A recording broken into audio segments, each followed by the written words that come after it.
오늘의 사건 반장입니다. 한 청각장애 여성이 회사 대표에게 2년 동안 지속적인 성추행을 당했다며 사건 반장에 호소했습니다.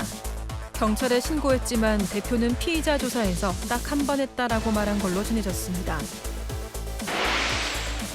20대 남성이 자산가라고 속여 결혼했다가 정체가 들통나자 아내를 살해하려 했습니다. 남성은 아내가 이혼하고 싶다고 하자 이런 일을 저질렀습니다.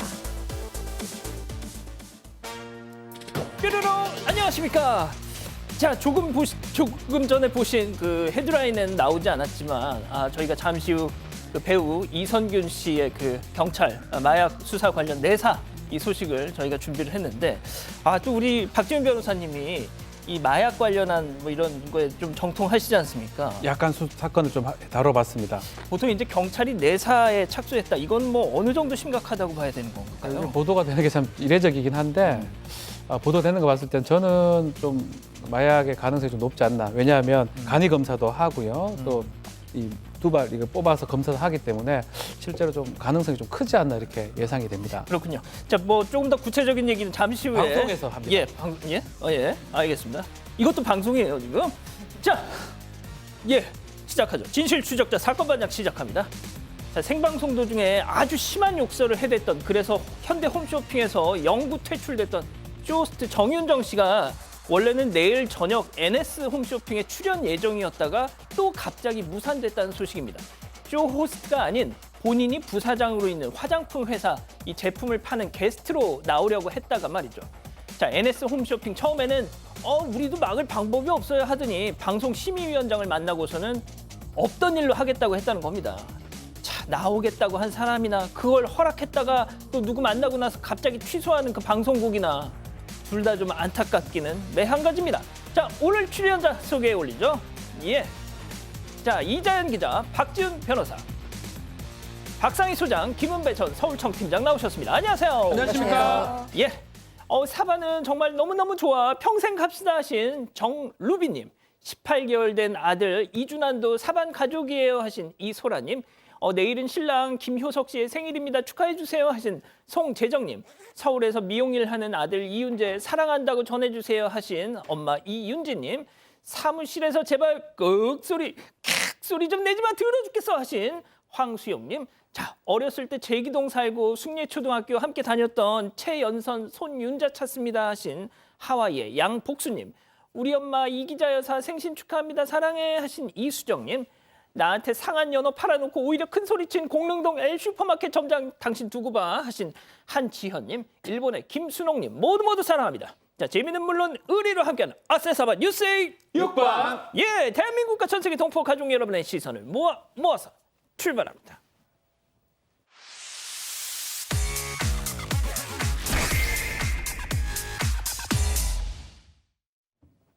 첫 번째 달려보죠.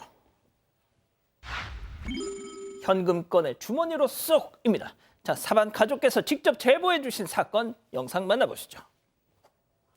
자, 한 편의점 직원이 말이죠. 계산대에서 종이를 보면서 저렇게 보면서 모니터를 터치합니다. 자, 현금 액수를 확인 중인 듯 싶은데, 자, 현금을 꺼내놓고 다시 또 저렇게 계속 확인을 해요. 뭘 저렇게 과할 정도로 현금 확인을 철저히 하나. 자, 저렇게 또 돈을 세더니 자, 계속 또 돈을 세더니 모니터에다 이제 입력을 할 겁니다.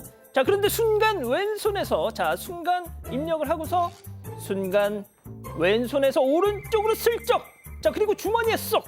아하, 이거 뭔가 밑장을 빼는 듯한 냄새가 풀풀 납니다. 네, 저게 지난 8월 18일 벌어진 편의점 절도 사건인데요. 제보자는 인천에서 편의점을 운영하고 있습니다. 한 남성, 저 남성을 9시간 야간 단기 직원으로 고용을 했는데 손님이 없는 시간인데도 계속 계산대를 열어서 돈을 맞춰보고 돈을 꺼냈다 넣었다를 반복하고 모니터 숫자를 수시로 조정하고 이런 일을 10여 차례 반복했다고 합니다. 그러다가 결국엔 계산대에서 돈을 꺼내서 그걸 주머니에 슬쩍 넣습니다. 근무가 이슈가 끝난 뒤에 사장님이 보니까 이 현금 액수가 안 맞아서 살펴봤다고 합니다.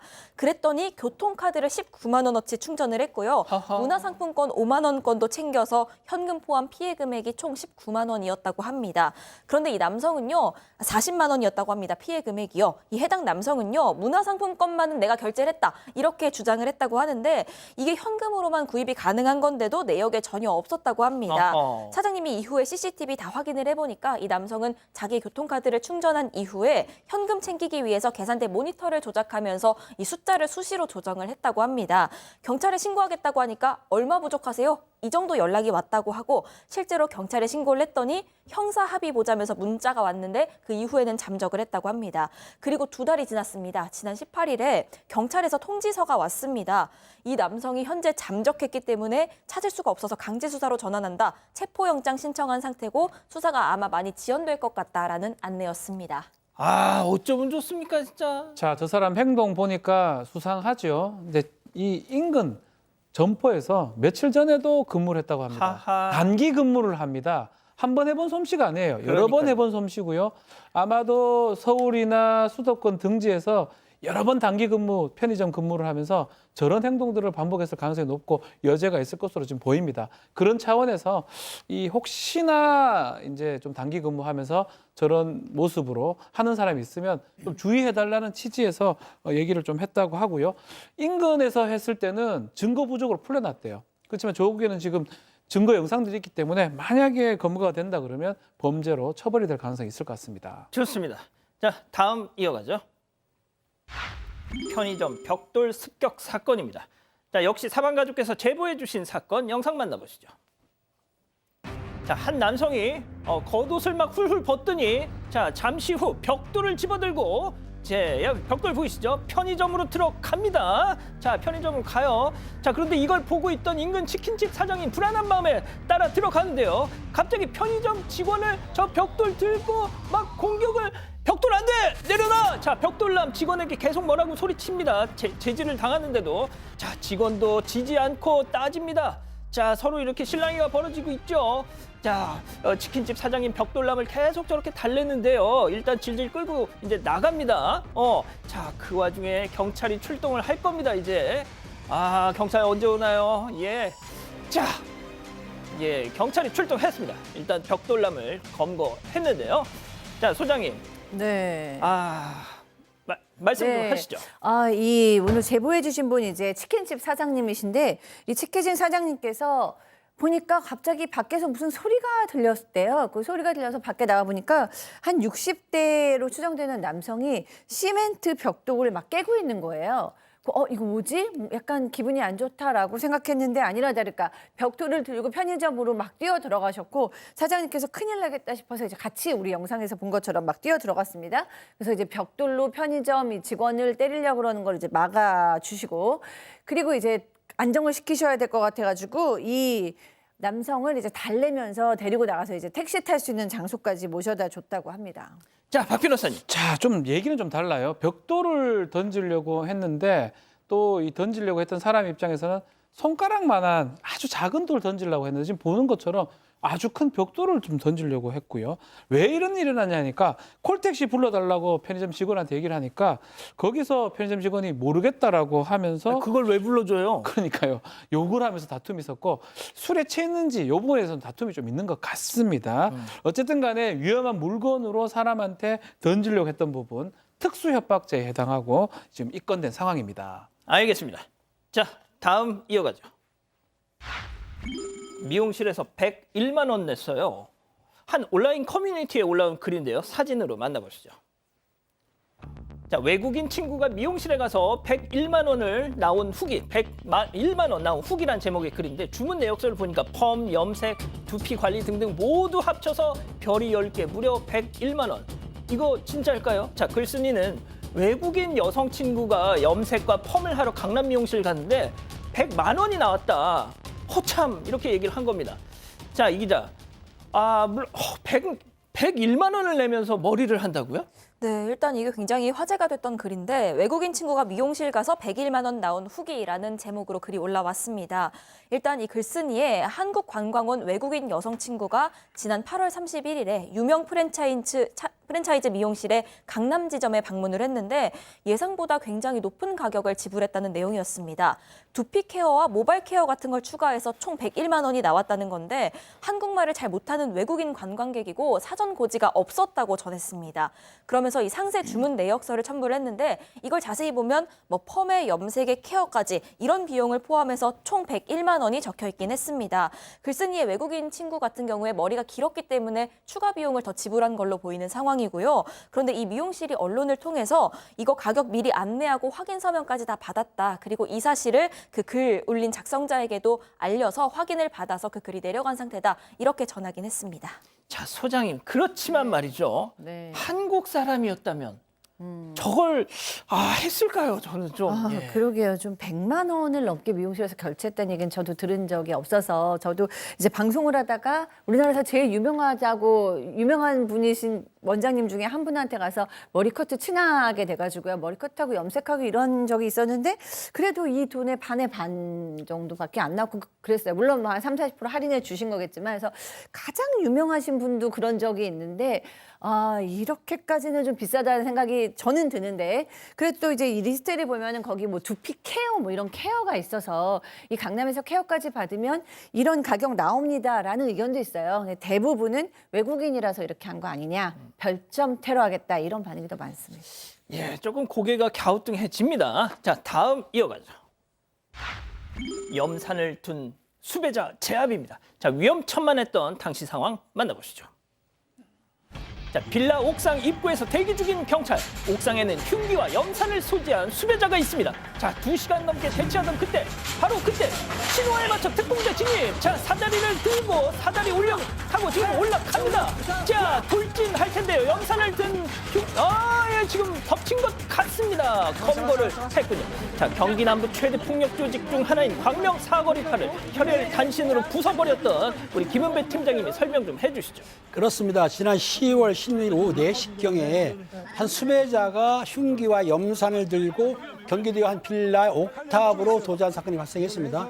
경찰이 신고를 받고 출동했는데요. 당시 그 수배자를 설득해서 하려고 했는데 사실상은 흉기와 염산을 들었기 때문에 강력하게 진압하면은 그 수배자가 다칠 수도 있고 또 경찰관이 염산으로 피해 입을 수가 있으니까 경찰에서 경기 남부청 그 경찰 특공대한테 요청을 해서 특공대가 출동을 했습니다. 근데 이제 당시에 형사들이 이제 위기 협상팀이 있어요. 그 네고시에이터라고 알죠? 예. 그런 식으로 하는 중에 기회를 봤던 거죠. 그러니까 형사가 잠깐 범인의 허점을 이용해서 신호를 했더니 또 경찰 특공대가 사다리를 놓고 옥탑이니까 예. 올라가가지고 몸으로 던져가지고 제압한 다음에 무사히 검거를 했는데 당시에 수배자도 크게 안 다치고 경찰도 다치지 않았기 때문에 제가 보기에는 참 작전은 잘 된 것 같습니다.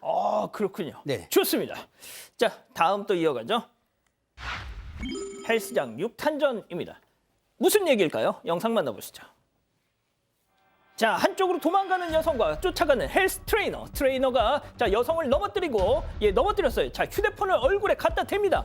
찍지 마세요. 찍지 마. 필사적으로 얼굴을 가리는 여성. 자, 잠시 후 지금 막 얼굴을 찍으려고 하니까 그걸 못 찍게 지금 합니다. 자, 넘어진 여성이 일어나서 무릎을 꿇고 지금 빕니다.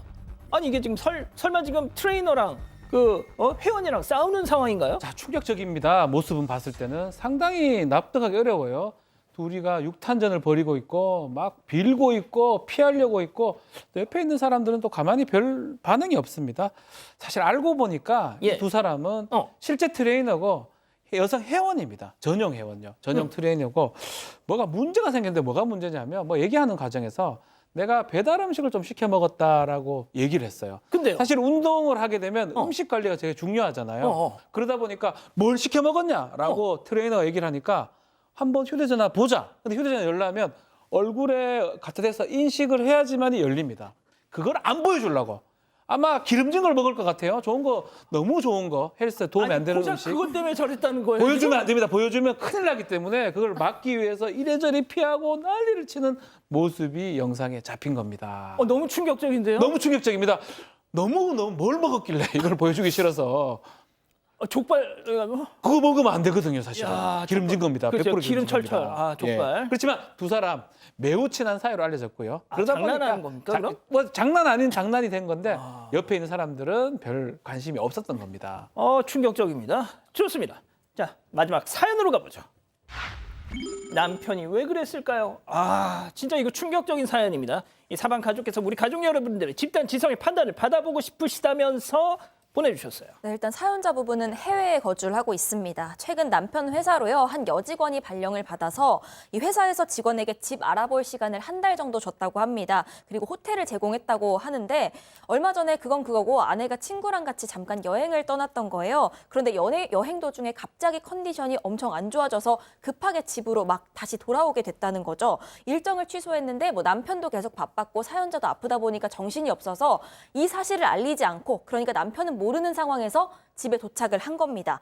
친구랑 같이 집에 도착을 했는데 그 집에서 호텔에 있을 거라던 그 여직원이 나왔던 거죠. 어머나. 여직원이 사연자, 이 아내를 마주치고서는 한마디 말도 없이 방으로 후다닥 도망을 갔다는데 허허, 이런. 잠시 뒤 남편이 돌아왔을 때 이거 어떻게 된 거냐 추궁을 했더니요. 했더니 이 직원이 아직 집을 못 구했다면서 일주일만 좀 재워달라고 부탁해서 방을 빌려줬다는 거죠. 어허. 아내가 여행에서 돌아올 때까지만 집에 머물고 그 뒤에 돌아가기로 했다는데 아내는 아니 그럼 왜 하필이면 나 없을 때 방을 빌려주냐. 그렇죠. 또 이 얘기를 왜 나한테 미리 안 했냐 이렇게 따진 상황입니다. 남편한테 설명해봐라 얘기를 했는데 남편은 오히려 화를 버럭 냈습니다.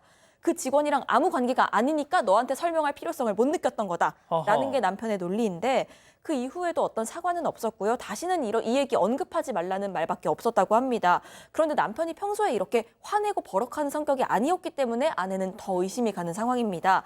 이렇게 의심되는 모습을 보인 남편에게 화가 난 아내. 그런데 그런 아내에게 오히려 더 화를 내는 남편. 이게 지금 어떤 상황이냐, 누가 잘못된 거냐면서 사연 보내주셨습니다. 예, 제가 이 제보 메일을요 오늘 새벽에 제가 맨 먼저 열어봤는데 정말 진지하게 고민 중이십니다. 자, 기다리고 기다리셨던 푸처 핸즈업 타임 유튜브 JTBC 뉴스 채널과 사건 반장 독립 채널에서 7천여 분의 우리 가족 여러분 함께하고 계신데요. 채팅창에 OX로 함께 참여해 보시죠. 먼저 남편입니다.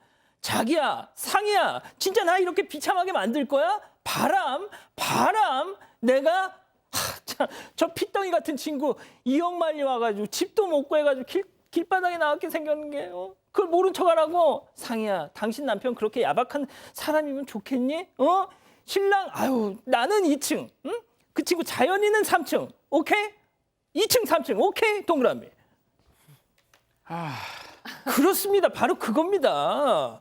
남편 말 믿어주세요. 자, 계속 들어보세요. 다음은 아내입니다. 야, 김은배, 너 오늘 너 죽고 나 죽자. 그렇게 떳떳하면 미리 나한테 보고를 했어야지. 매일매일 휴대폰에 불나도록 전화해놓고 전화했을 때 그때 왜 말 안 했어? 내가 조금 일찍 갔기에 망정이지. 원래 날짜에 갔으면 너 입 딱 씻고 가만히 있었을 거 아니야. 핏덩이 같은 소리하고 앉아네. 자연인가 쟤는 내일 모레 30이라며. 야, 안 되겠다. 오늘 너 죽고 나 살자 X. 자, 은배 오빠. 그렇습니다. 저 내용을 들어보면 사실상 내가 보기에는 아니 땡 굴뚝에 연기가 나는 것 같다. 그리고 남편이 지금 화 안 나는 성격인데 화를 했다고 하지 않습니까? 제가 이런 말을 들었어요. 잘못을 했다면 화낼 자격이 없는 거예요. 그리고 잘했다 그러면 화낼 이유가 없어. 이 남자 화냈어요. 그렇다고 한다면 잘못이 있는 것이다라고 보는 것이고, 제가 보기에는 호텔을 잡아주는 게 맞지 그 자기 집에 그 젊은 여성을 재운다? 이 남자가 제가 보기에는 연기가 모락모락 나는 걸 저는 느낍니다. 일단 당사자분들이 좀 보고 계시니까 조금만 수위를 좀 낮춰주시죠. 그럴까요? 예, 네네. 소장님. 네, 이거를 수위를 어떻게 낮춰요?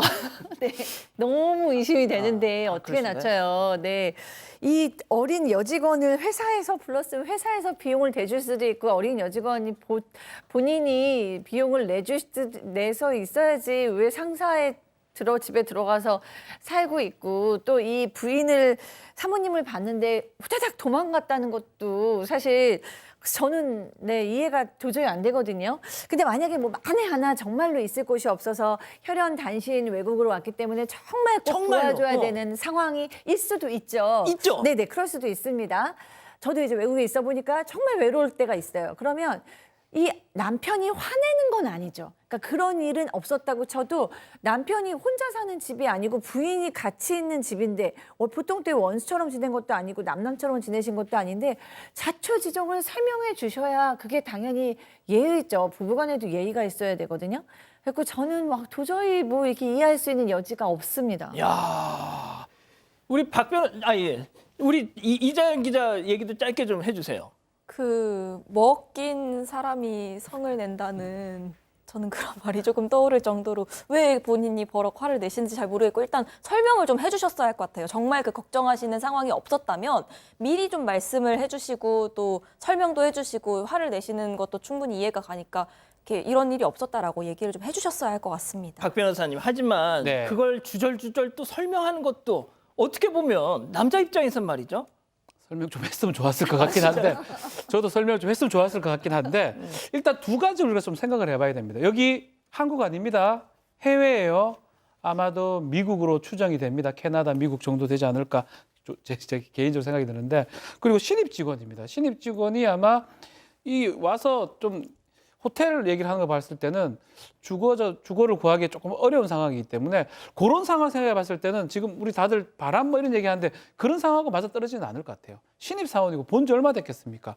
다만 이 우리 사연 이제 낸 사람 입장에서는 남편이 막 화낸다고 얘기를 했는데 남편 입장에서 설명하기도 조금 곤란하긴 해요. 그렇기 때문에 그런 것 같고 지금이라도 좀 잘 좀 설명을 해주시면 아무 문제 없을 것 같은데 설명 좀 잘해주세요, 남편님. 예.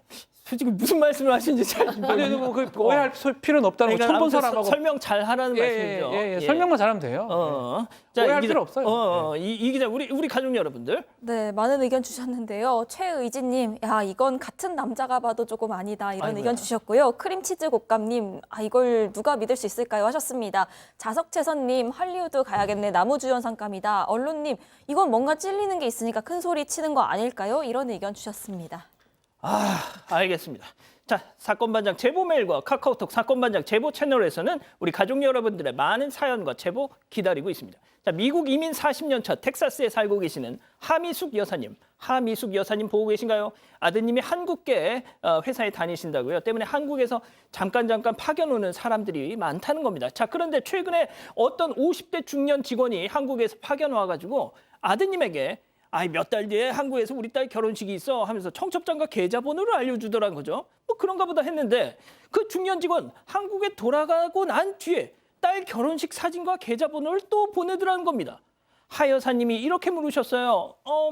제가 한국 떠난 지 너무 오래돼서 그러는데 이거 원래 코리안 스타일인가요? 라고요. 아니요, 절대 그렇지 않습니다. 그 사람만 이상한 거예요. 곧 만날 거야. 당신이란 개척자의 필살의 화염을 함께 가자. 다음 스테이션으로 붕괴 스타레일. 이게 뭐야? 설마 탈모? 폼 타입으로 스며드는 로게인 폼의 미녹시딜 성분이 모발 성장을 촉진해 탈모를 치료합니다. 폼 타입으로 간편하게 탈모엔 로게인 폼.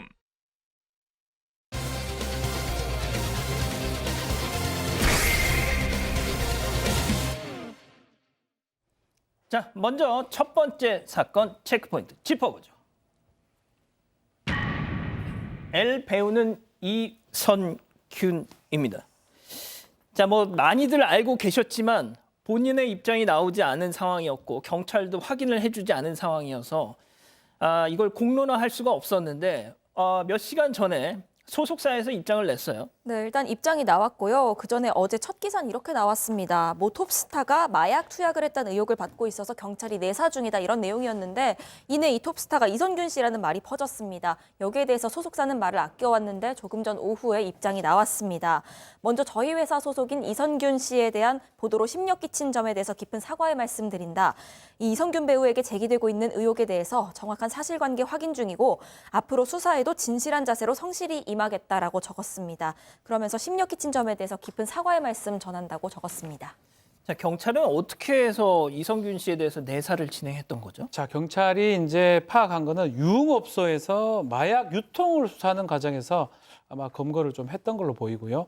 그러면 이제 마약의 상선이라든지 아니면 마약 하는 사람을 검거를 하면 그 사람들이 또 다시 같이 하던 사람들 얘기를 많이 합니다. 맞아요. 그렇게 하면 나중에 본인들의 어떤 처벌에 도움을 받기 때문에 막 그 과정에서 이제 이성균 씨 등 한 7명 같이 한 8명 정도가 마약 투약, 대마 등 투약했다는 사실을 아마 진술을 받았던 걸로 보이고 그래서 한 1년 정도 올 1월부터 1년 정도 마약 투약을 하고 있는지 판단을 좀 하고 있었던 걸로 생각이 들고 이 이성균 씨 제외하고 나머지 사람들은 연예인 지망생이나 뭐 지금 유흥업소 실장, 종업원 해서 한 20, 30대라고 하고요.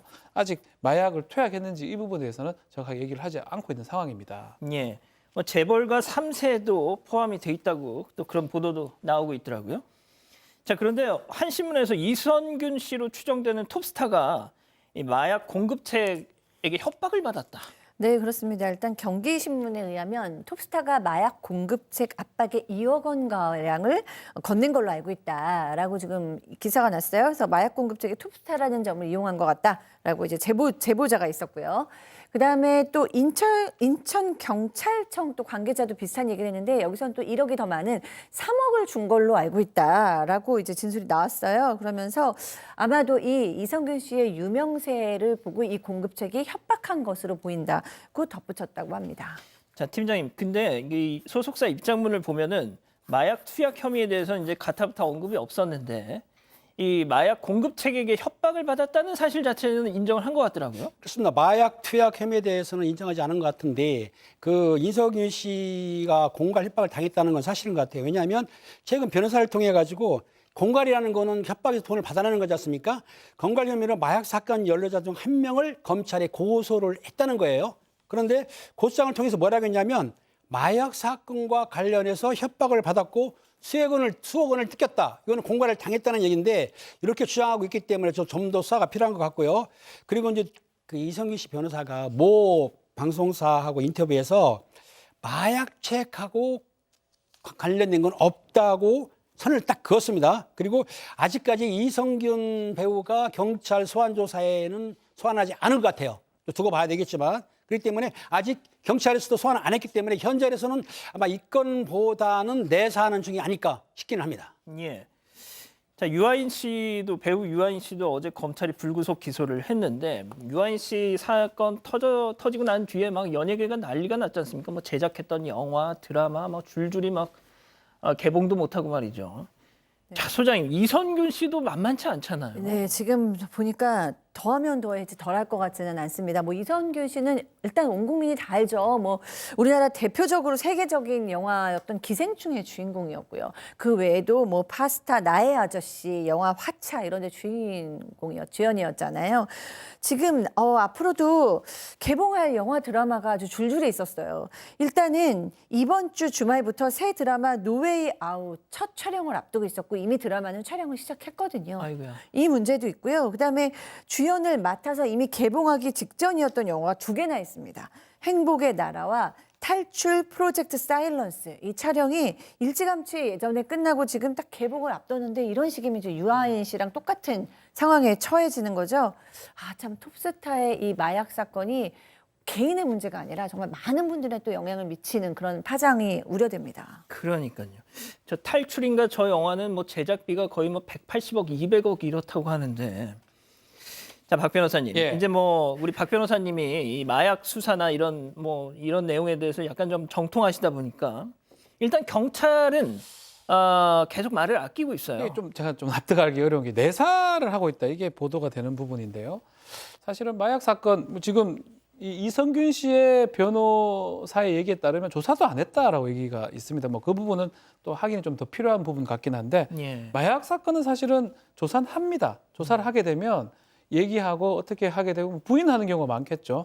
그렇죠. 그 자리에 왜 갔느냐 뭐 이런 정도 얘기하고 그렇죠. 결정적인 게 뭐냐면 소변 검사를 반드시 하고요. 간이 검사를 하고 이 두발 검사, 모발 검사를 합니다. 모발 검사를 하게 되면 빠르면 이틀, 좀 길게 돼도 일주일 정도면 결과가 나옵니다. 아하. 사실 그거를 통해서 혐의 여부를 확정짓는 경우가 많습니다.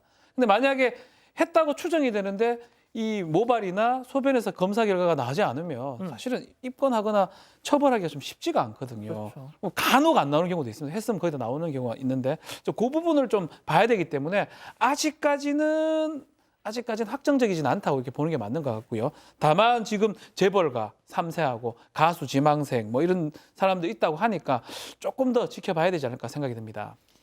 예, 진짜 뭐 한국 영화계가 지금 폭풍 전야 상황인 것 같습니다. 자, 그런데 뭐 지금 전해드릴 얘기는 약간 뭐 비과학적인 내용입니다만, 이 지금 소식도 엄청 화제가 되고 있어요. 네, 그 지난 2020년에 그 기생충이 해외 영화제에서 상을 휩쓸고 하던 무렵에 이 기생충의 봉준호 감독 그리고 송강호 배우 그리고 이선균 배우에 대해서 한 역술인이 유튜브 채널에 나와서 사주를 보는 그런 콘텐츠가 올라온 적이 있었습니다.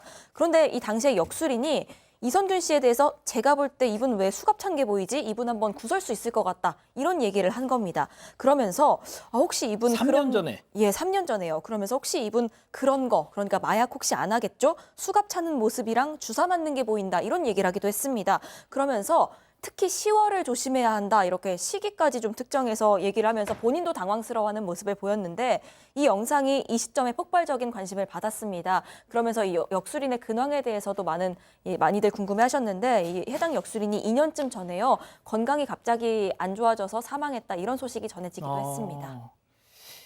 야, 일단은 이게 좀 뭐 3년 전 일이고 뭐 꿰어 맞추면 그냥 뭐 그런 것도 있지만 아무튼 얼추 좀 약간 좀 일단 뭐 화제는 될 만한 그런 내용이긴 하네요. 뭐 어디까지나 비과학적인 그런 얘기였습니다만 이거 뭐 당분간 저희가 이 이성균 씨 관련 내용은 계속 전해드려야 될 것 같네요. 일단 첫 번째 사건 정리하고요. 두 번째 사건 이어갑니다.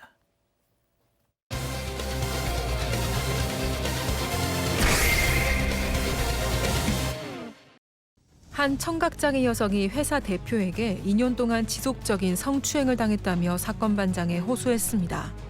경찰에 신고했지만 대표는 피의자 조사에서 딱 한 번 했다라고 말한 걸로 전해졌습니다. 어떻게 된 일인지 알아봅니다.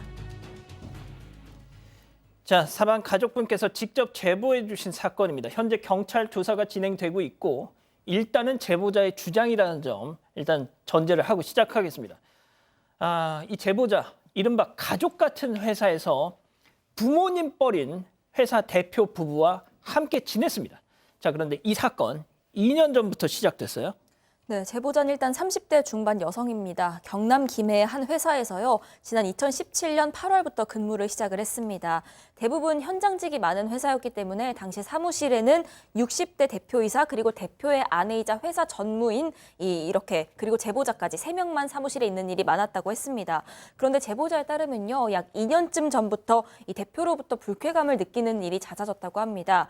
일례로 대표의 아내인 전무가 김장한다고 회사에 출근을 안 한 날이 있었습니다. 그런데 이날 우리 외국식으로 포옹을 하자라고 하더니 또 이내 중요한 업체 미팅이 있다. 좋은 기운 받아가야 하니까 뽀뽀를 해달라. 뽀뽀를 하지 않아서 잘 안 되면 네 탓이다. 이런 요구까지 했다는 겁니다.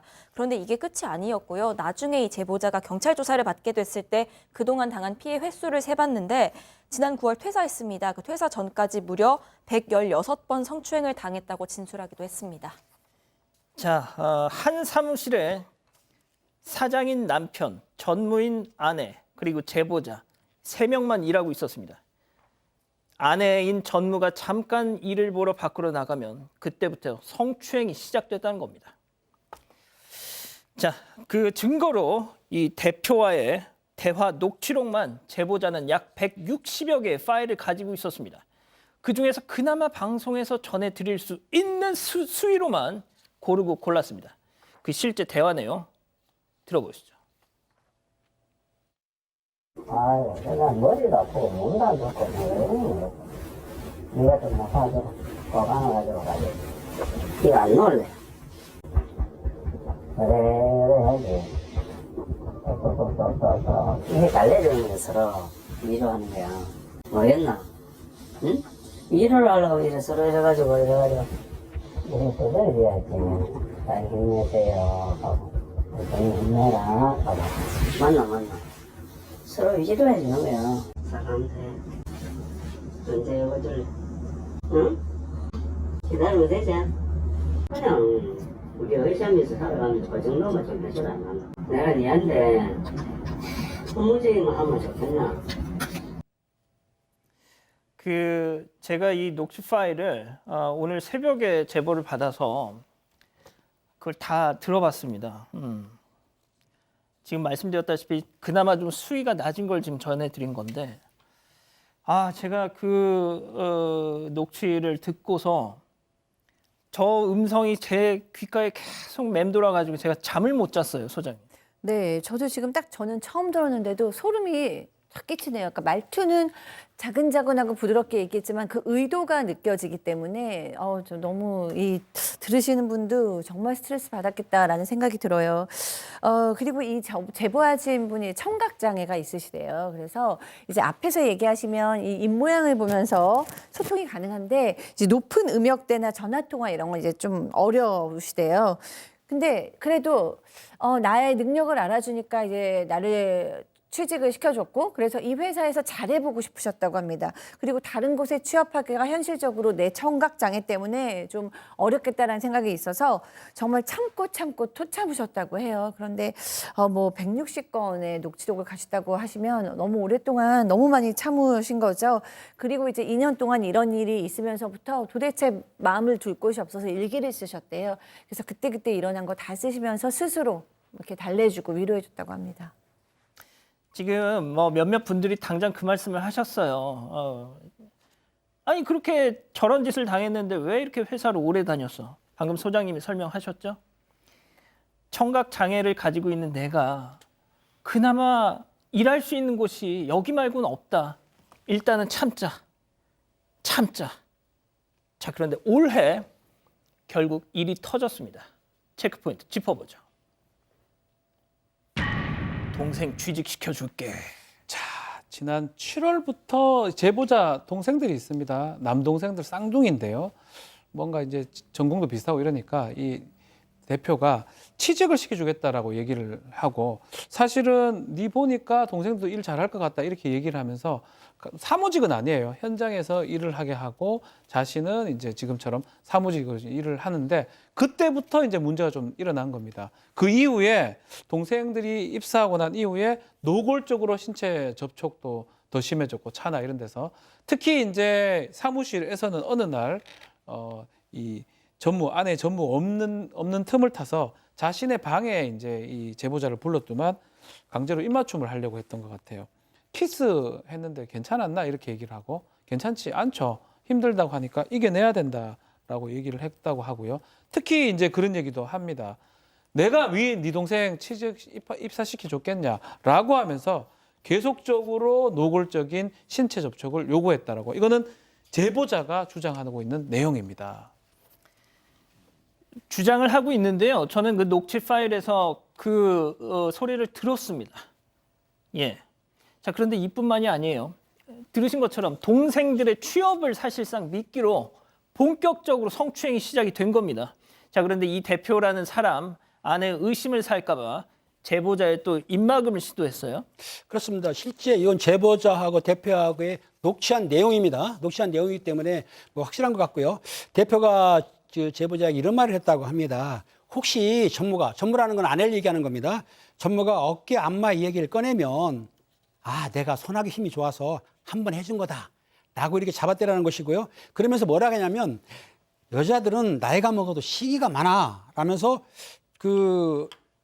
설득을 했는데, 또 그리고 아내한테 신경 쓰던 60대 대표가 사실은 아내가 사무실을 비우게 되면은 곧바로 제보자의 자리에 달려가서 내게 마음을 연락하며 나도 널 좀 의지하고 너도 날 의지하고 진짜로 나 위로받을 사람이 하나도 있어야 되거든.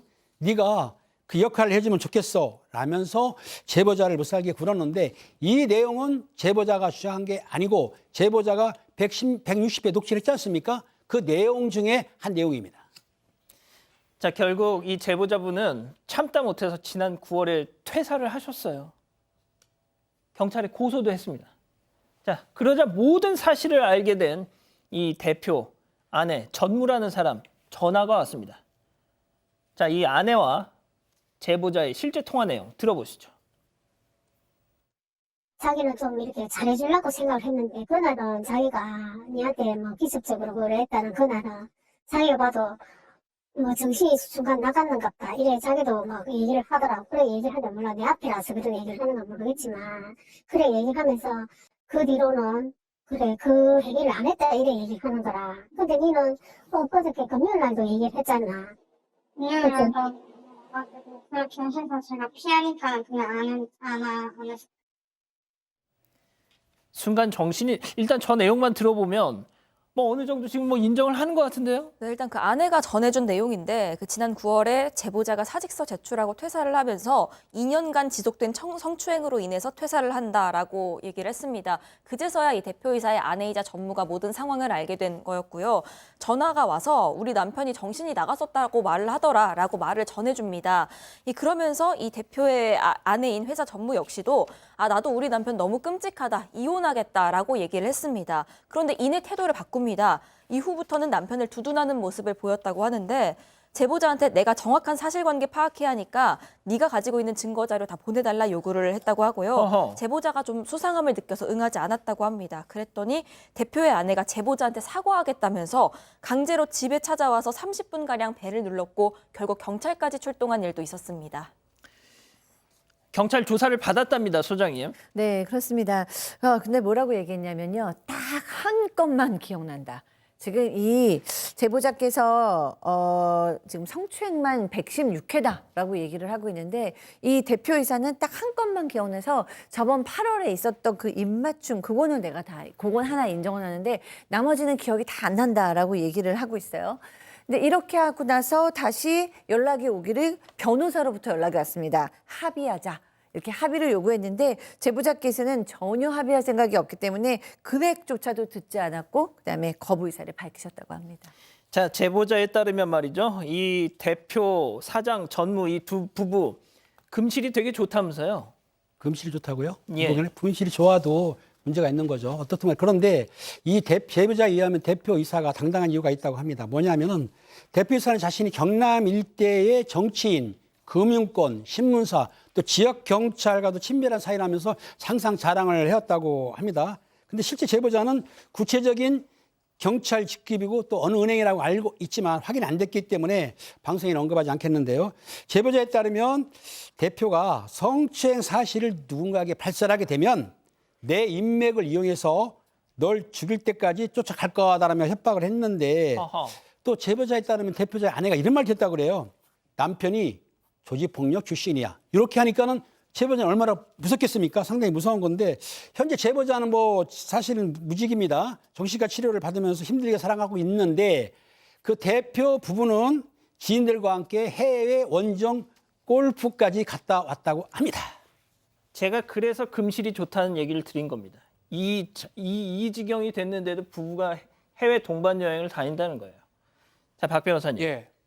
제 생각에는 이 사람 지금 잘못 걸렸습니다. 녹취, 그 많은 녹취, 또 일기까지 차고 넘칩니다. 증거가 너무 많아요. 이제 성범죄 같은 경우는 기본적으로 둘이 있을 때 일어나는 일이기 때문에 진술 말고는 증거가 없는 경우가 대다수거든요. 그렇기 때문에 일기장만 있다 하더라도 그 일기장이 막 지어낸 것 같지 않게 매일매일 작성된 것만 해도 매우 중요한 증거를 쓸 수 있는데 그거 말고도 녹음 자료라든지 160회죠. 녹취 자료가 있기 때문에 저는 그 내용상으로는 뭐 성범죄, 강제추행죄나 뭐 그 이상의 범죄가 지금 될 게 거의 확실해 보이는데 일단은 뭐 인맥 이런 거 다 제가 봤을 땐 큰 의미가 없고요. 맞습니다. 증거 앞에서는 뭐 사실 수사기관이 뭐 어떻게 할 수가 없습니다. 그래서 걱정 없이 이제 피해자, 이 제보자께서는 이 수사의 기관의 자료 다 제공하고 일기장 제공하고 이 가해자, 대표이사 처벌 얘기를 해야 될 것 같습니다. 그 몇십 분짜리 녹취를 직접 다 오늘 새벽에 들은 제 입장에서는 말이죠. 도무지 이걸 제가 용서가 안 돼요. 제 일은 아니지만 예. 계속 지켜보겠습니다. 정리하고요. 세 번째 사건 이어가죠.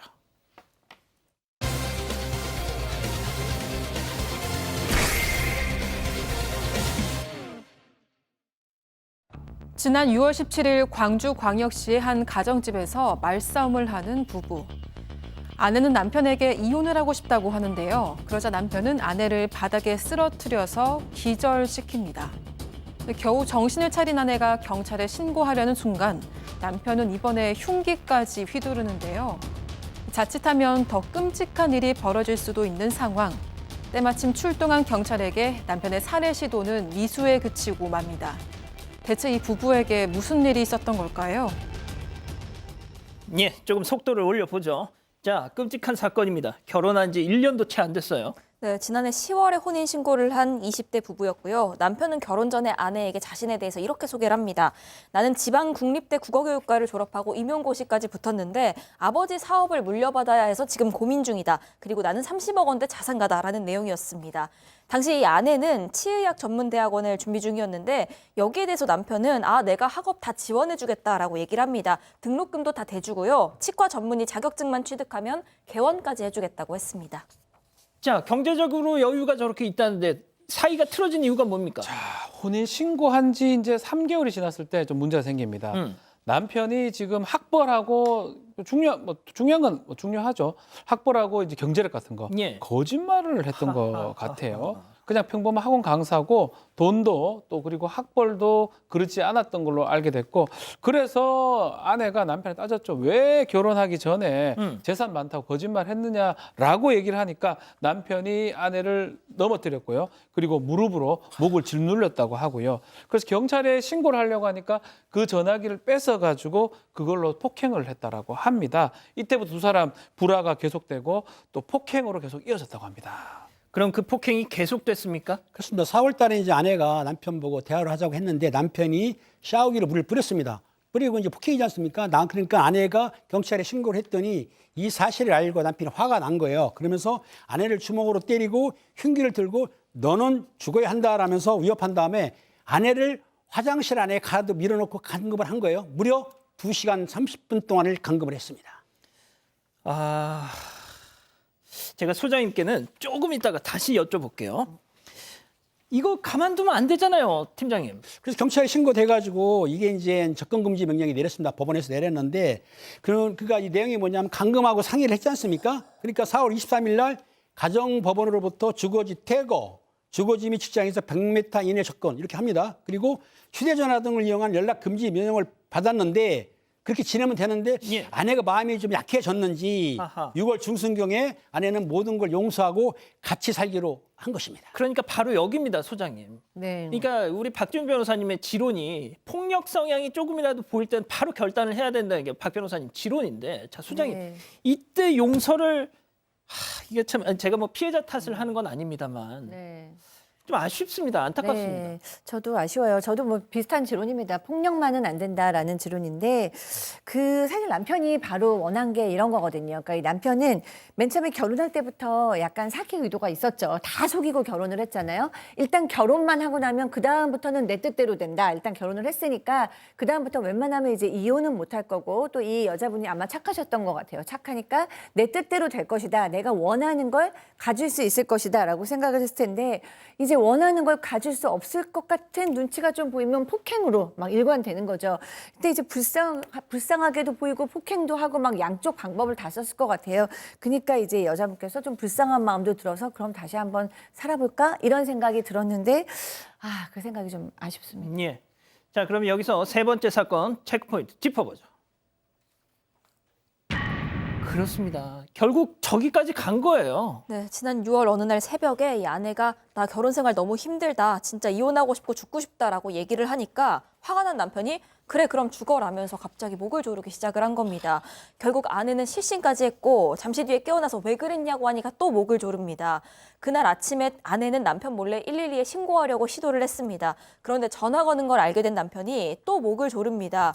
그렇게 전화가 말없이 끊기니까 112 상황실에서 뭔가 이상하다라고 여겨서요. 그 신고 들어온 번호로 아내에게 다시 전화를 겁니다. 가정폭력으로 신고한 건가요? 라고 물으니까 아내는 남편이 못 나가게 한다, 빨리 와달라라고 소리를 질렀습니다. 이걸 듣고 격분해서 이 남편이 아내를 결국 살해하기로 마음을 먹고요. 흉기를 가져와서 달아나는 아내를 여러 차례 찔렀습니다. 다행히도 일단 아내는 현장 출동한 경찰에 의해서 구조가 돼서 경찰이 빨리 왔군요, 그래도. 치료를 받았습니다. 박 변호사님. 예, 재판에 갔습니다. 거의 살인이 될 뻔했죠. 그렇지만 살인 성공하지 못하고 살인 미수죄, 특수 강금, 특수 상해 혐의로 기소가 됐는데 남편한테 징역 5년 6개월이 선고됐습니다. 살인 미수기 때문에 이 감경이 될 수가 있었던 상황이고 접근 금지 명령 받았는데도 다시 폭행, 상해, 강금 반복을 했고 또 살해를 하려고 했던 부분 이게 잘못됐다 해서 징역도 선고하고 그 이후에 보호관찰 5년도 선고를 했습니다. 다만 초범이기도 하고 공탁금도 좀 냈었고 사망하지 않았던 부분 이런 것들 이유로 지금 형을 정했다고 합니다. 제가 양형 이유를 조금만 더 설명해 드리면 미수에 그쳤고 피해자 생명에 지장이 없는 점을 감안했다고 해요. 이게 피해자의 신고 그리고 경찰의 구조 덕분이지 가해자 때문입니까? 이게 왜 가해자의 양형을 결정하는 이유가 돼야 하느냐고 많은 분들이 또 지적을 하시더군요. 세 번째 사건 정리하고요. 별별 상담소 이어갑니다.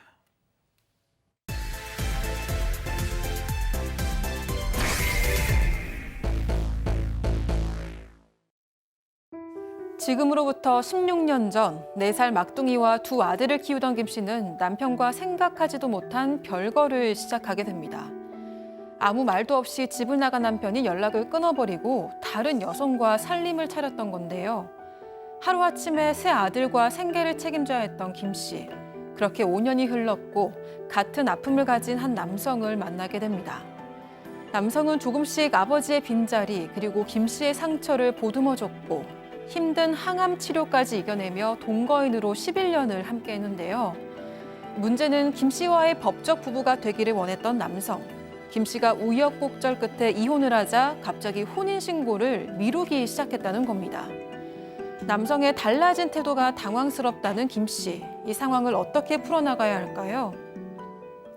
자, 오늘은 법적인 어떤 궁금증보다는 가족 여러분들과 또 여기 계시는 패널 분들의 의견을 듣고 싶으시다면서 제보를 주셨어요. 또 당사자 두 분이 함께 방송을 보고 계신다고 저는 들었는데 좀 감안해서 말씀 주셨으면 좋겠습니다. 시작하죠. 네, 일단 제보자 김 씨는 세 아이를 키우고 있는 50대 여성이고요. 일단 그 남편이랑 현재 이혼을 한 상태이기 때문에 이 지금부터 드리는 설명에서는 전 남편이라고 통칭을 하겠습니다. 그리고 같이 보신다는 분은 이 전 남편과는 다른 인물입니다. 지금부터 설명을 좀 드리자면요. 전 남편이랑 1990년에 결혼을 했습니다. 그리고 두 아들, 늦둥이 아들까지 낳으면서 평범하게 살고 있었는데 지금으로부터 16년 전 늦둥이 아들이 4살 되던 무렵에 이 전 남편이 갑자기 집을 나갑니다. 어허. 그리고 5년을 안 들어왔습니다. 에? 당시 김 씨로서는 도대체 이게 무슨 상황인지 짚이는 것도 없었고요. 그저 당황스럽기만 했다고 합니다. 이게 무슨 상황이에요, 이게? 네. 그러니까 이 집을 나간 거예요. 근데 이 김 씨는 사실은 이 제보자이신 김 씨는 20대 초반에 결혼해서 출산을 했고 그다음에 이제 전업주부로 내내 지내셨어요. 그런데 정말 의지하던 남편이 어느 날 그냥 연락 없이 그냥 사라져 버렸어요. 그리고 또 생활비도 주지 않고 이러니까 얼마나 안타깝고 힘들으셨어요. 그래서 한 1, 2년 정도는 정말 폐인처럼 사셨다고 합니다. 뭐 첫째하고 둘째 아들은 그래도 그나마 거의 성인이 되어가고 있어서 많이 컸지만 막둥이는 초등학교도 안 들어간 애기였던 거예요. 정말 어떻게 해야 하나 걱정은 많았지만 먹고 살아야 하니까 일단은 나가서 이 일 저 일 막 닥치는 대로 일을 하셨고요. 그런데 문제는 또 아이들이 셋이나 되다 보니까 아이한테 문제가 있으면 그 일을 또 계속하기도 어려우시잖아요. 예. 그래서 일을 그만뒀다가 다시 했다가 그만뒀다가 다시 했다가 아주 고단한 생활을 하셨다고 합니다. 아니 집 나가서 5년 동안 그 전 남편은 어디 갔어요? 뭐예요 이거? 그러니까 김 씨 생각에는 이제 5년 동안 전 남편의 소식은 여기저기 산다는 소문은 들리고 소식은 알았는데 확인해 봤더니 전 남편이 외도를 저지르고 상간녀와 살림을 차리고 있었다는 겁니다. 결국은. 근데 이제 전 남편은 이 김 씨한테 연락 안 해도 아이들한테는 간간히 연락을 했다고 합니다. 근데 아이들은 뭐라고 생각하냐면 아빠는 인간도 아니야 하면서 원망이 가득한 것만 들어놓은 거죠. 근데 전 남편이 이제 김 씨 연락을 받지 않았기 때문에 하루는 큰아들이 그 남편한테 연락해가지고 그 살던 데를 찾아갔나 봐요. 가서 보니까 상간녀와 함께 자기 아빠가 그 가게를 운영하고 있는 걸 보니까 이 큰아들이 열이 난 거예요. 그래가지고 아마 거기에서 뭐 좀 화풀이 한 것 같아요. 예. 가게 난리를 치면서 가게를 좀 엎어놨는데 그러면 좀 바뀌어야 될 것 같습니까? 근데 전혀 바뀌지도 않았다고 합니다. 자, 보세요. 이 아이들 입장에서는 아빠라는 인간은 다른 여자를 만나고 있지. 엄마는 매일 집에서 혼자 울고 있지. 이 꼴을 어떻게 보고 삽니까? 자, 그런데 그러던 중에 이 제보자 김 씨에게 생각지도 못한 일이. 그렇습니다. 생계도 좀 그렇고 아이들도 이렇게 하면 잘 크기가 어렵습니다. 아이들이 좀 방황도 하고 맞아요. 그러면서 정말 스트레스가 극에 달았을 때 김 씨한테 놀라운 일이 좀 발생을 합니다. 음흠. 그렇게 상황이 안 좋았을 때 예전에 알던 지인한테 연락이 와서 두 사람이 좀 만났던 것 같아요. 만나서 얘기를 하는 과정에서 좀 통하는 것도 많고 결정적으로 비슷한 아픔을 가졌던 것 같아요. 이 남자도 아내 외도로 이혼한 지 6년이 됐고 딸 하나, 아들 하나를 키우고 있었는데 딸은 뭐 취업해서 다른 지역에 갈 상황이었고 아들도 타 지역의 대학에 입학할 예정이었다고 합니다. 그래서 몇 번 만남을 지속하면서 점점 마음을 열게 됐다고 하네요. 자, 뭐 일단 서로 이렇게 마음이 가고 해도 양쪽 다 아이들도 있고 또 특히나 이제 사연자 김 씨 같은 경우는 아직 뭐 이혼 법적으로 정리를 한 상황이 아니니까 네. 좀 부담이 있었을 것 같은데요. 네, 그래서 이런 상황을 다 이제 이 남성한테 설명을 했는데 남성께서는 괜찮다라고 얘기를 하면서 그냥 함께 살자라는 걸 적극적으로 구애를 하셨다고 해요.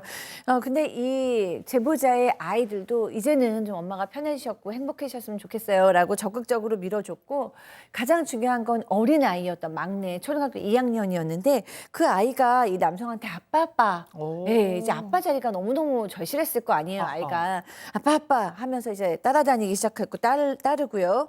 그리고 또 이 남성의 자녀들도 다 성인인데 아버지 이제 여태까지 우리 혼자 키우시는데 힘드셨는데 이제 정말 좋으신 분이 있으면 함께 하셨으면 좋겠어요라고 정말 지지를 환영을 해줬습니다.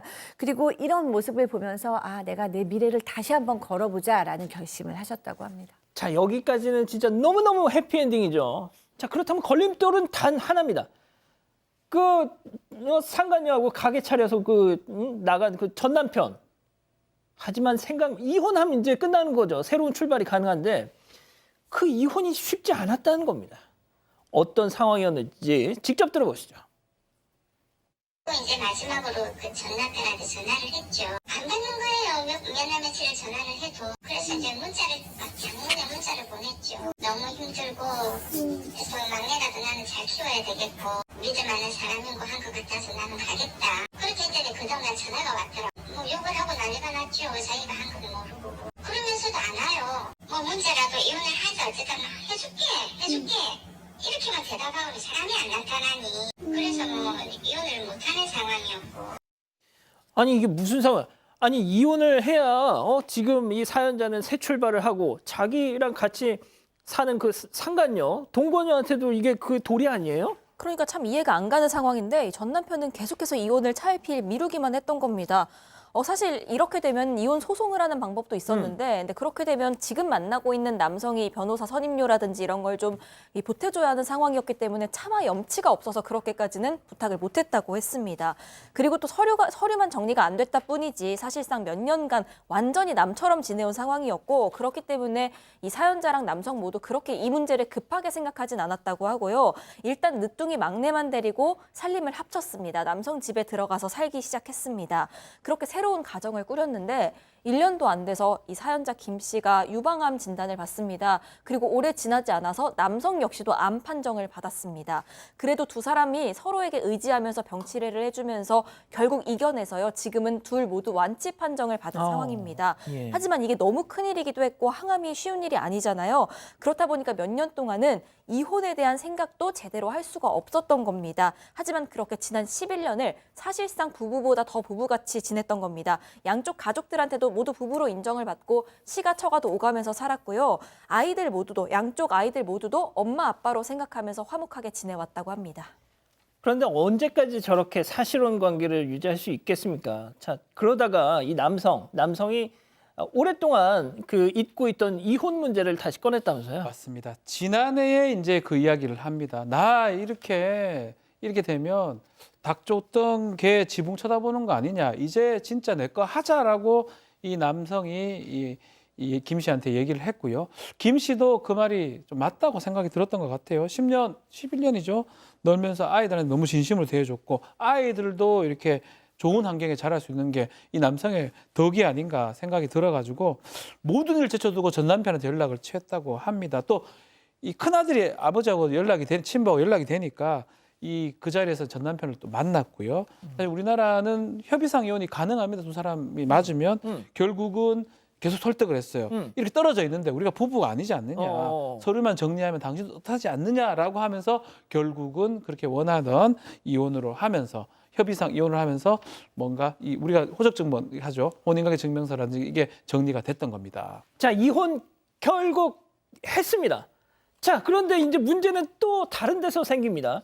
내 거 하자, 내 거 하자 이렇게 노래를 부르던 남성이 막상 이 사연자 김 씨가 서류 다 말끔히 정리하고 오니까 다른 얘기를 꺼내기 시작했다는 거죠. 들어보시죠. 깨끗하게 정리하고 난 뒤에는 당연히 혼인신고 말이 나올 줄 알았는데 한 8개월 정도 지났는데 혼인신고 아직 말을 안 해요. 그래서 제가 슬쩍 꺼냈죠. 이제 잉크도 다 말랐는데 혼인신고 해야 될 것 같은데 내가 그러니까 곰곰이 생각 한번 해봐 이러면서 노예 서로 독거 노인으로 이렇게 하면은 노예 뭐 보상받을 것도 더 많을 텐데 뭐 서류상 그게 중요하냐고 혼인신고를 하는 그게 급한 거 아닌 것 같다고. 하하, 참 이건 또 무슨... 좋습니다. 자, 그러면 이쯤에서 별별 상담소 오늘의 궁금증 짚어보죠. 11년 동안 내 거 하자고 노래를 부르더니 이제 와서 혼인신고 이혼해서 오니까 이걸 또 미루는 남성 어떻게 하면 좋겠냐. 자, 일단 제가 궁금한 게 소장님, 네. 도대체 이게 무슨 심리일까요? 글쎄요. 사실 이제 본인 당사자만이 정확하게 알겠죠. 근데 저는 이분들의 이 족적을 봤을 때 뭐 이 서로 싫어지거나 뭐 마음이 멀어지거나 혹은 이렇게 뭐 호적이 합쳐지는 걸 두려워할 만한 그런 약한 부분은 아닌 것 같아요. 두 분 다 암을 투병하면서 이겨냈고 정말 주변에서도 너무 응원을 해주고 있고 지금 제가 이해한 바에 의하면 이 남성께서는 현재 남편이시죠.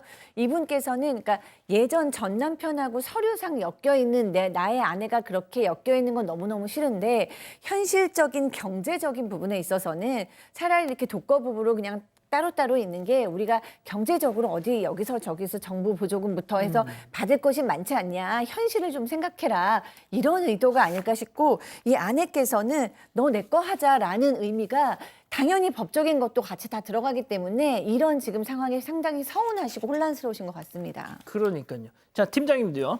이 지금 수장님 말씀대로 내가 보니까 지금 사실은 관계이지만 실제적으로 이 남성분 같은 경우에는 여성이 유부녀였기 때문에 이게 불륜이거든요. 근데 돌싱여가 돼버리면은 각자이기 때문에 불륜은 아니거든요. 그런데 결혼하게 되면 뭐가 문제가 되느냐? 재산 문제가 걸리고 가족 관계가 복잡해지니까 거기에 이 남성이 약간 발 빼는 것 같아요. 제가 보기에는. 예. 자, 이 박 변호사님. 네. 그런데 이렇게 동거 상태를 지속하다 뭐 제가 이 경우는 아닙니다만 만약에 배우자가 사망하거나 그렇죠. 이렇게 되면 상속 문제나 이런 거에서 너무 손해를 보는 경우가 많단 말이에요. 이게 이제 가장 결정적 차이입니다. 사실혼 관계라고 봐야 될 것 같고요. 두 사람 11년 동안 이렇게 지냈기 때문에 법률은 사실은 차이점 딱 하나입니다. 혼인신고 하나 안 하냐 그 부분이고요.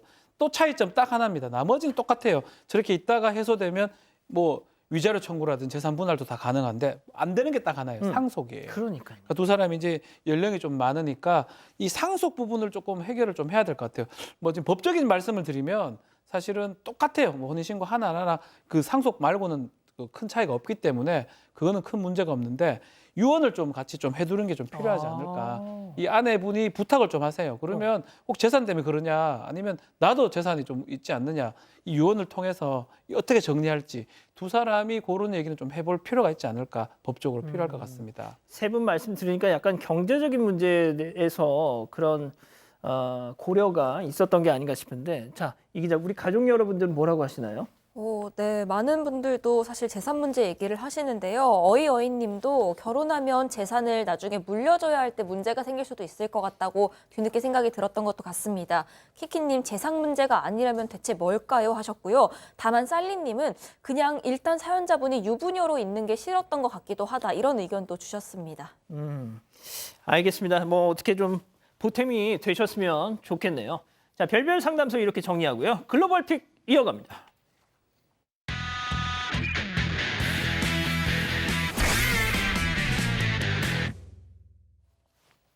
미국으로 가보시죠. 네, 캄캄한 저녁 한 남성이 비밀번호를 누르고 집으로 들어갑니다. 그리고 그 뒤로 남성의 아내도 다치려는 문을 잡고 들어가는데 이 들어가려던 이 여성 뒤를 돌아보고는 깜짝 놀랐습니다. 누가 오나요? 누가 오나요? 여성의 등 바로 뒤로 마스크를 쓴 수상한 남성이 달려오고 있었기 때문이었습니다. 총 있어. 그리고 이 남성의 손에는 맞습니다. 권총 한 자루가 들려 있었습니다.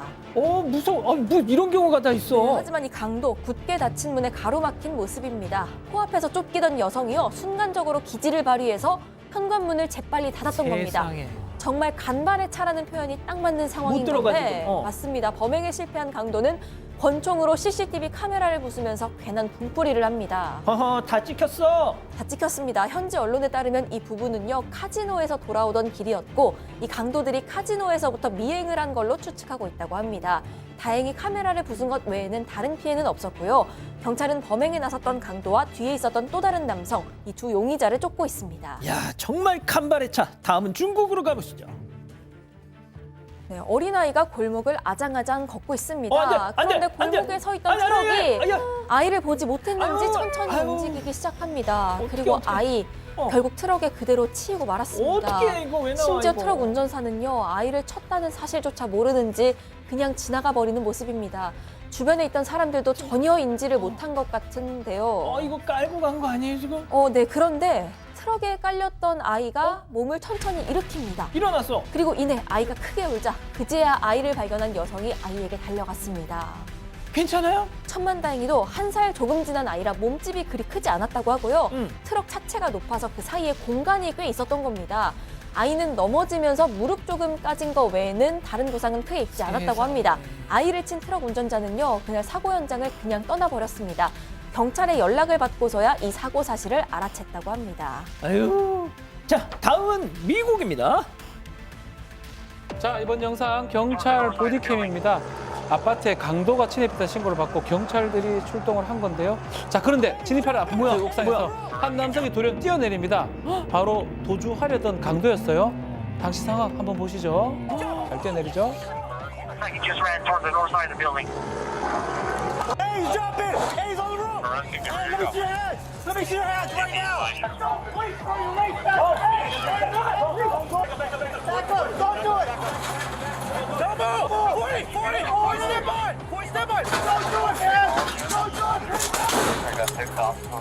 와, 총 쐈어. 자, 바닥으로 떨어진 이 강도 경찰들이 다가가자 허리춤에 총기로 보이는 걸 꺼내들었다고 하고요. 이에 경찰은 강도에게 총격을 가할 수밖에 없었던 겁니다. 다행히 경찰이 쏜 총은 비살상용입니다. 스펀지로 된 총알이었다고 합니다. 결국 체포된 강도는 추락상으로 병원에서 치료받고 구금이 됐고요. 아유, 지가 왜 뛰어내려? 네, 그러니까 아니죠. 이날 이 강도 외에도 3명의 강도가 더 있었는데요. 이들도 모두 도주 끝에 경찰에게 체포됐고 강도 등의 혐의로 기소가 됐습니다. 예. 자, 다음은 최근 온라인에서 화제가 되고 있는 영상 함께 보시죠. 자, 곧 다가오는 헬로윈을 맞아서 집 곳곳에 헬로윈 장식이 되어 있는데요. 그리고 그곳에 어린아이들이 들어옵니다. 그런데 이 아이들 들어가지 않고 문으로 집안을 살펴봅니다. 또 다른 아이는 장식들이 들어있는 바구니를 챙기는데요. 뭔가 수상한데요? 네, 바로 도둑질을 하려고 했던 겁니다. 그런데 집 밖에서 이런 아이들을 그저 지켜보기만 하는 어른들도 보이죠. 그러네요. 심지어 저 멀리서 망을 보기도 하고요. 그리고 아이들이 이내 바구니를 들고 도망치자 이 어른들은 아이들보다 앞서서 뛰어 주랭랑 치는 모습도 보입니다. 왜 저러고 사니? 그러니까요. 정말 어처구니 없는 그런 상황인데요. 자, 더 황당한 거는 저 어른들이 바로 아이들의 부모로 추정이 된다고 합니다. 게다가 도둑질을 지시하기도 했다고 해요. 아유, 진짜. 자, 이 상황을 목격한 피해 집주인들 화가 났지만 신고는 접어두었다고 하여 도둑질에 나선 아이들이 안타까웠고 걱정됐기 때문이라고 합니다. 그렇군요. 자, 마지막 픽 주인공 동물 미국으로 가보시죠. 네, 동물보호소 직원이 종이 한 장을 들고 강아지에게 다가갑니다. 이걸 본 강아지 꼬리가 떨어질 듯이 흔들면서 좋아하는데 이게 무슨 상황인지 영상으로 보시겠습니다. We don't have to worry about this. They said yes. She said yes. She wants you and she's taking you home right now. Let's go, sweetie. Let's go. You're adopted. Let's go. Here she is. You enjoy your new life, sweetie. You deserve this. 네, 동물보호소에서 한참을 지낸 이 유기견은요, 자신에게 새로운 가족이 찾아왔다는 걸 눈치를 챘는지 아유, 저렇게 기뻐했던 겁니다. 세상에. 이곳에 있는 친구들은 저 종이가 무슨 뜻인 줄 아는 건지요, 종이와 함께 오는 직원에게 온몸으로 기쁨을 표출했다고 합니다. 그 기쁜 마음으로 새 보호자에게도 한달음에 달려가는 모습입니다. 아이고. 네, 때로는 이게 무슨 상황인지 어리둥절해하는 강아지도 있긴 있지만 이내 새 가족의 품에 폭 안깁니다. 이 모습에 감동받은 누리꾼들, 앞으로는 행복만 하자, 보호소에 남은 강아지들도 어서 좋은 가족 만나길 바란다, 이런 반응을 보였습니다. 박 변호사님도 기쁨을 표현해 보시죠. 귀여워라. 아니 그거 말고 그렇습니다. 바로 그걸 원했던 겁니다. 예, 사랑하는 사건 반장 가족 여러분, 행복한 주말 보내시고요. 저희는 다음 주 월요일에도 별이 6개 반, 4반 6반 저녁 6시 반에 다시 옵니다. 안녕히 계십시오.